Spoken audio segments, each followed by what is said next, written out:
Section 1. You'll hear someone booking transport for a trip. First, you have some time to look at questions 1 and 2.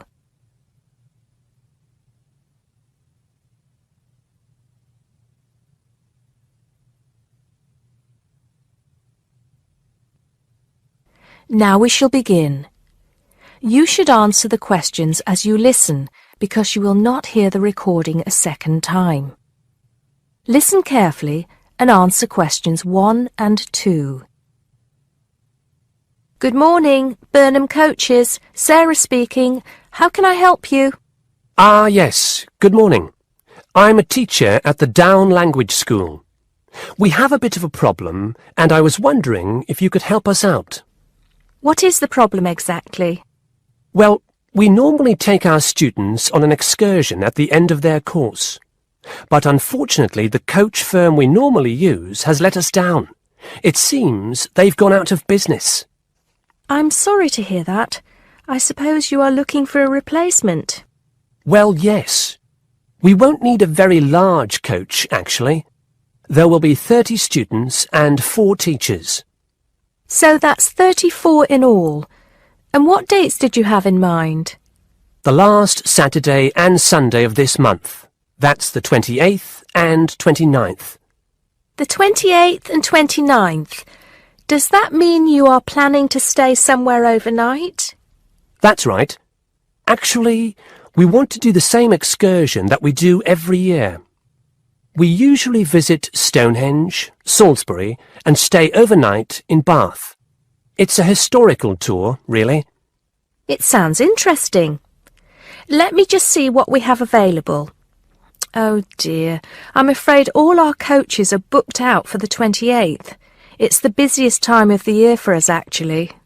I was afraid that would be a problem. But you have a coach available for the 29th? Yes, we do. And it's available for the 30th as well, if that's any help to you. I'm afraid not.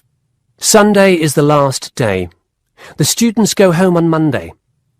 I think we'll just have to change our plans a bit and leave out Salisbury. It's a shame, but I don't think we can fit in all 3 places in one day. So, you would like to book the coach for the 29th, visiting Stonehenge and Bath, is that right? Yes, I think so. Before you hear the rest of the conversation, you have some time to look at questions 3 to 10.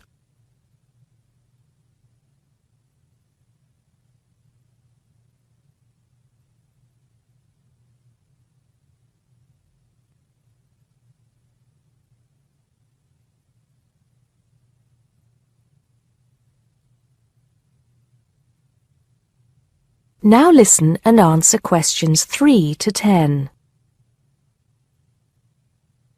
Right, I just need a few details, sir. OK.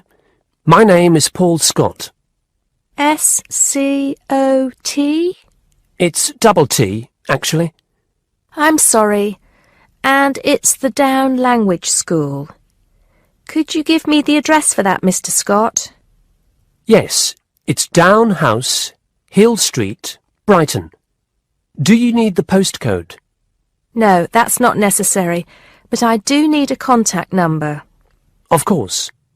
The number for the school secretary is 01273 512 634. You can contact her if you need to speak to anyone. Right, and what time would you like the coach to pick you up? Well, I think we'll have to make an early start. Would 7:30 be all right? Yes, no problem at all. What time do you want to be back? Oh, any time between 10 and 11 will be all right. Not later than 11, though. Right, I'll make a note of that. 11 p.m. latest. There's just one more thing I need to know. Presumably, you'll be visiting Stonehenge first. How long do you want to stay there? Well, we normally stay about an hour. The main objective of the excursion is for the students to see the Georgian architecture in Bath, really. Yes, Bath is lovely, isn't it? I was there myself a couple of years ago. I thought the Royal Crescent was absolutely stunning. I hadn't realised how large it is. Well, I think that's all I need to know, Mr. Scott. Thank you for booking with us. Just a minute. There's one thing you seem to have forgotten. How much will this cost? Oh, I'm terribly sorry. I was thinking about Bath. Just bear with me a moment. Yes, it's a round trip of 300 miles and a total time of 16 hours for the driver. For a 45-seater coach, that will be a total of £500, including tax and insurance. Do we have to have such a large coach? There are only 34 of us. We don't have any smaller coaches, I'm afraid. Oh well. At least we won't be cramped for space. When do we have to pay? We require a 20% deposit to confirm the booking. I suggest that you do that as soon as possible, today if you can. The balance you can give to the driver if you're paying by cheque. Have the cheque made out to Burnham Coaches. I think that'll be all right. I will have to check this with the school accountant, but if all is well, I'll arrange for someone to bring you the deposit within the next 2 hours. That'll be fine, Mr. Scott. Well, thank you very much indeed. Goodbye. Goodbye. That is the end of section 1. You now have half a minute to check your answers.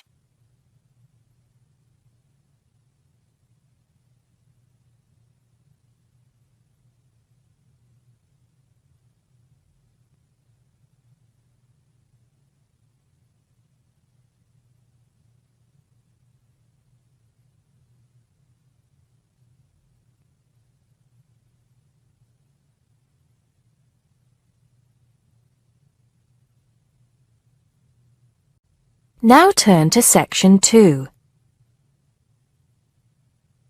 Section 2.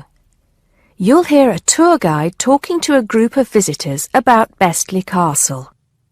First, you have some time to look at questions 11 to 15.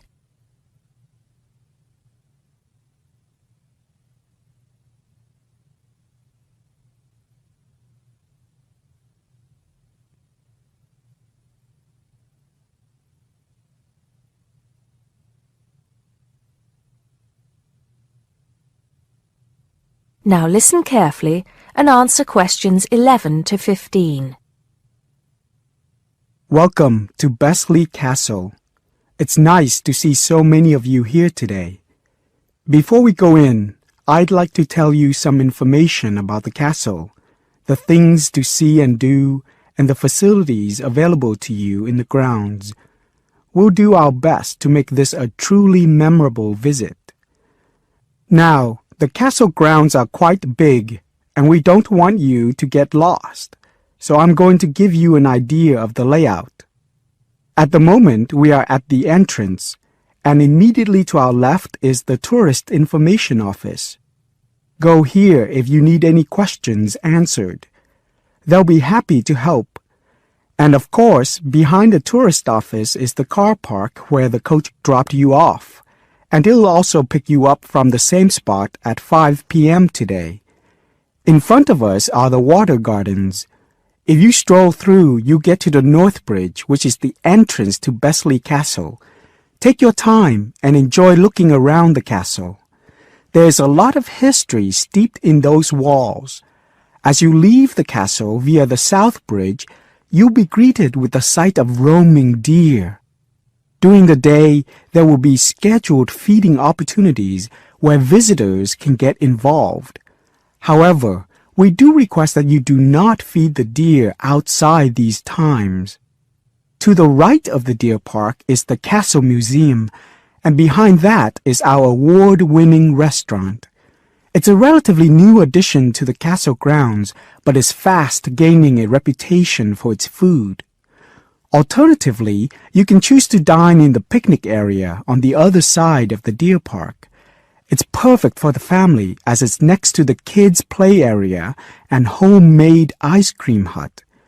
We hope that on your way out, you'll pop into the gift shop by the exit for something to remember us by. Before you hear the rest of the talk, you have some time to look at questions 16 to 20.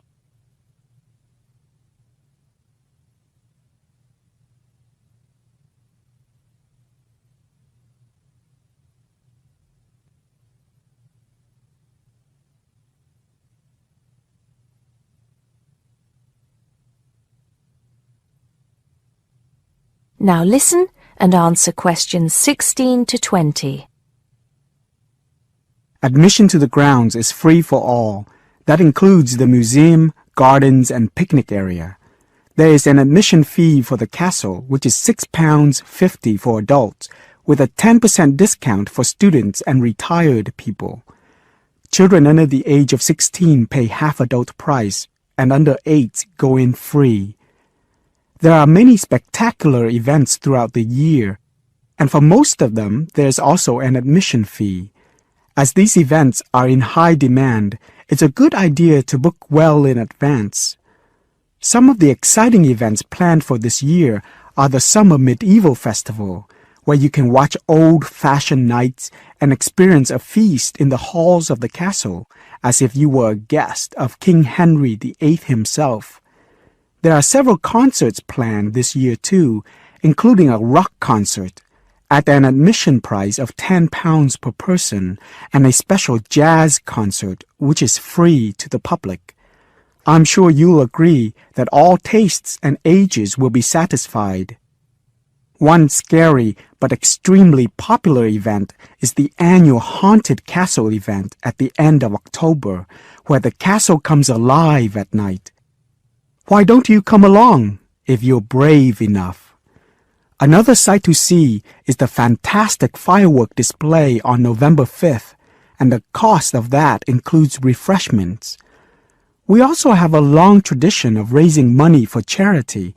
The charity event held every year on the first day of May will this year be an archery contest.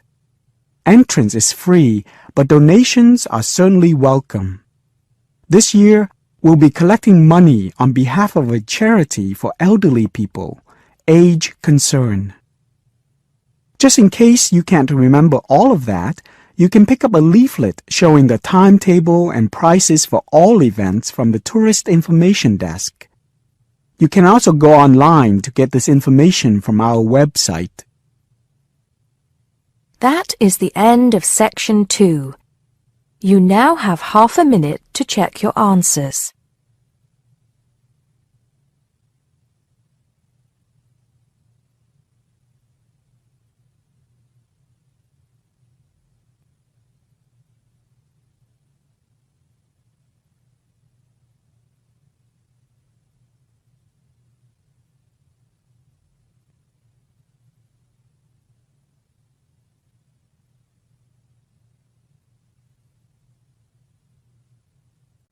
Now turn to Section 3. Section 3. You'll hear 3 university students talking about a presentation which one of them has to give. First, you have some time to look at questions 21 to 24.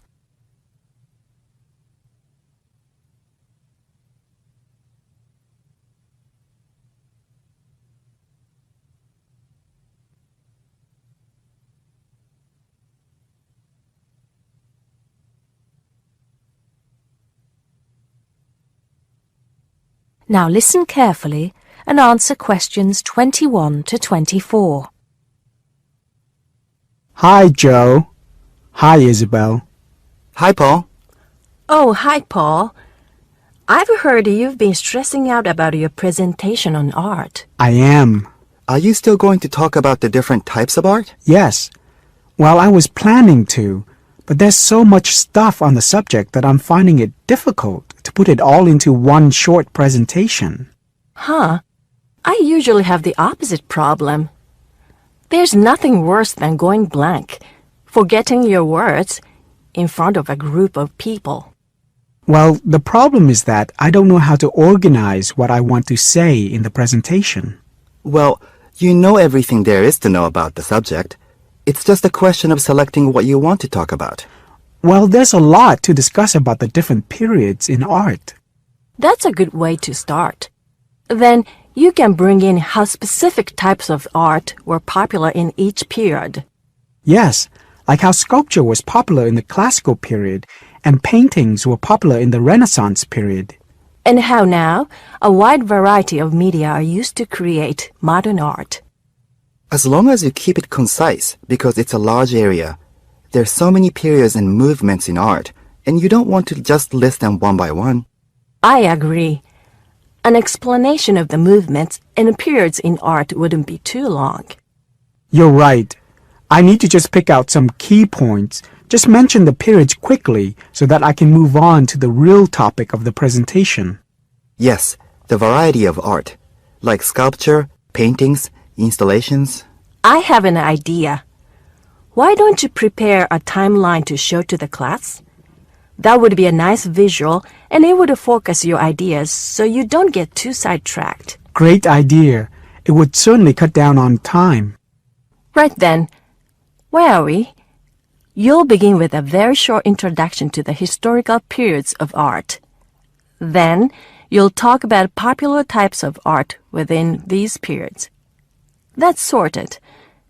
Maybe you could also mention some key works of art in each period, like the Venus de Milo statue or the Scream by Edvard Munch, and give some interesting facts on them. That's not a bad idea, because it does give people a frame of reference when I talk about specific kinds of art. After giving a historical context, I should really talk about different forms of art, shouldn't I? Yes, you should. After that, you can conclude with a question on what is considered to be art. Now, that would be really interesting. Yes, comparing the traditional views of art with modern views. Exactly. I think I'll have a collection of pictures, including famous pieces of art from classic to modern, projected on the wall, like the Mona Lisa and some pop art, and ask people whether they think it's art or not. Before you hear the rest of the conversation, you have some time to look at questions 25 to 30.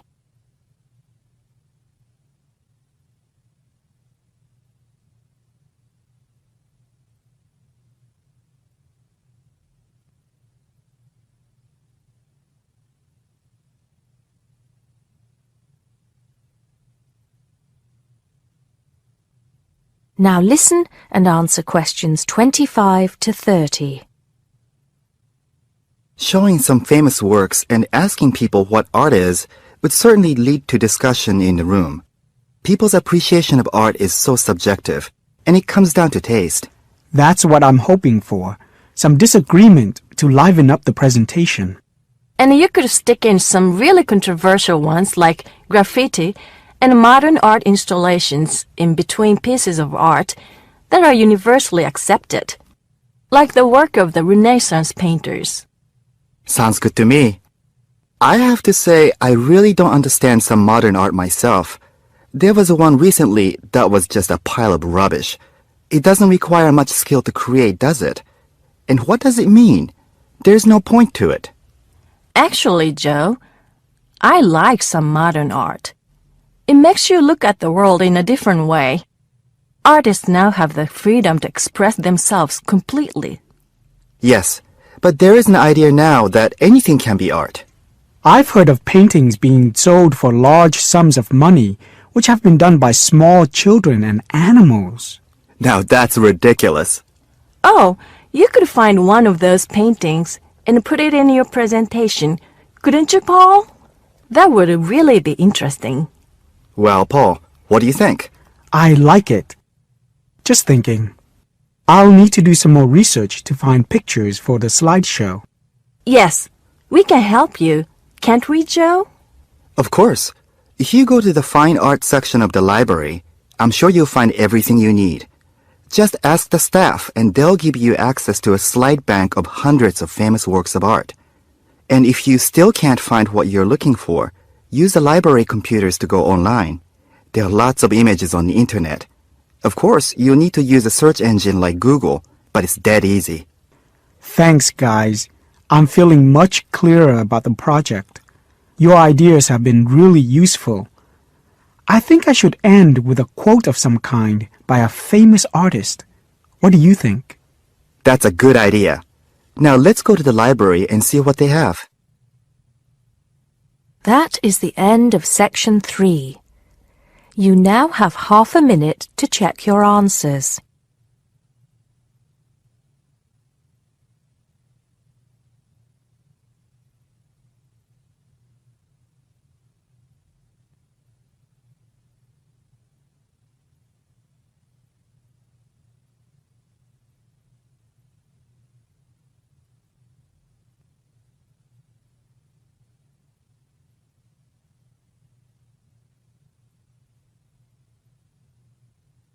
Now turn to Section 4.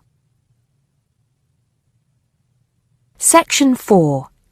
You'll hear a man giving a lecture on nuclear fusion.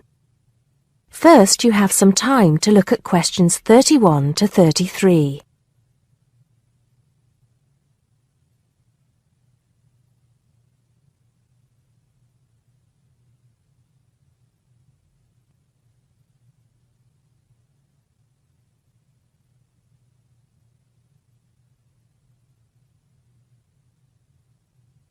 Now listen carefully and answer questions 31 to 33. I'd like to start by thanking so many of you for attending this, my first public lecture at this magnificent university. I'm going to be talking to you today about nuclear fusion. Before I proceed further, I would like to apologize on behalf of some of our newspapers for the sensationalist and hopelessly inaccurate articles that have been published on the subject over the years. I must confess that my own interest in the subject was actually stimulated by an article published more than 50 years ago in a popular Sunday tabloid with the impressive title, Power from the Sea. Today, most people would probably interpret such a title as an introduction to a discussion on the latest developments in renewable energy sources, such as wave technology or generating electricity from tidal flows. But back then, little, if any, progress had been made in these fields since the invention of the water wheel.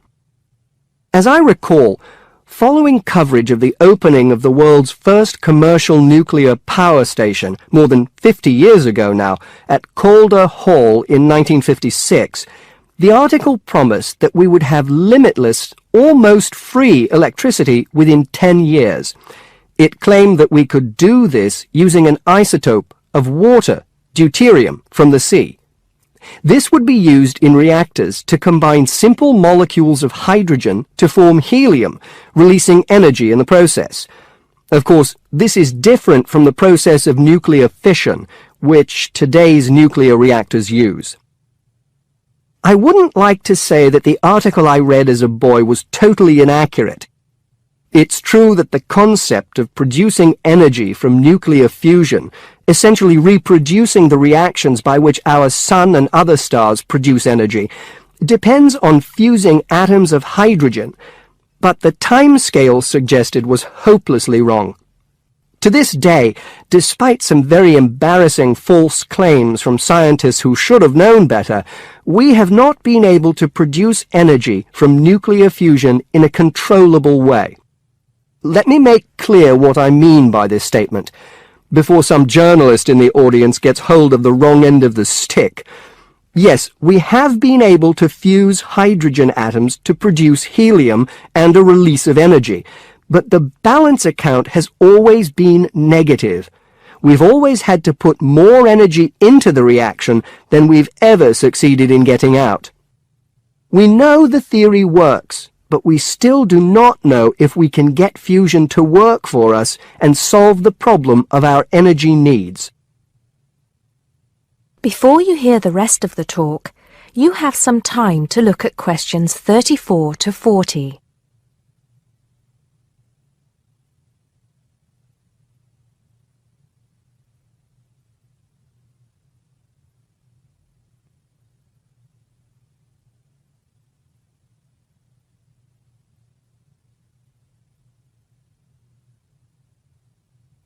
Now listen and answer questions 34 to 40. Here, I will briefly explain these problems before going on to give you a summary of the innovative ways being tested to overcome them. First of all, we have to try to understand the incredible physical conditions that exist inside a natural nuclear fusion reactor, such as the sun. To start with, we have to create temperatures never experienced on our planet. Indeed, if we had experienced the temperatures required, then our planet would never have formed. We have to generate temperatures of at least 100 million degrees Celsius in a carefully controlled environment before we can even hope to produce a fusion reaction. The problems are immense, but it can be done. Many of you will know that you can put your hand into a very hot oven and not get burnt, provided you do not touch any of the surfaces. I won't go into the reasons for this phenomenon here, but we are applying roughly the same principles in designs for fusion reactors. I think I can promise you that the heat will be confined to a very small area. The other major problem we have to find a solution to is pressure. The pressures in a massive body like the Sun are vast, and this is what brings the hydrogen atoms into such close proximity to one another that they fuse into helium. We may not have to achieve the same pressures in a fusion reactor, but even so, it is a huge technological problem. What, then, makes me hopeful about the future of energy from nuclear fusion? Perhaps surprisingly, it is developments in laser technology. We can now use lasers to control the nuclear fuel pellets so that they remain suspended inside the reactor without touching the sides. Remember that these pellets are quite small, and because they contain atoms of deuterium and tritium, the two isotopic forms of hydrogen that can be used in these reactions, they are quite light. The lasers will also compress the fuel pellet to raise the pressure to that required to initiate the fusion reaction. Another, far more powerful laser will be used to heat the fuel pellet to the temperature required. This laser, if you like, will act as the trigger to start the reaction. Once started, it is hoped that the reaction will produce enough energy to maintain itself, and also that it will produce a surplus in the form of heat that can be used to produce the steam needed to drive turbines in order to generate the electricity the world needs. To give you some idea of how much energy we can produce, it has been calculated that just 1 kilogram of fusion fuel is capable of producing the same amount of energy as 10,000 tons of fossil fuel. I think you would agree that such an objective is worth working towards. I believe, and I am not alone in this, that nuclear fusion could supply the world's energy needs for centuries to come. That is the end of section 4.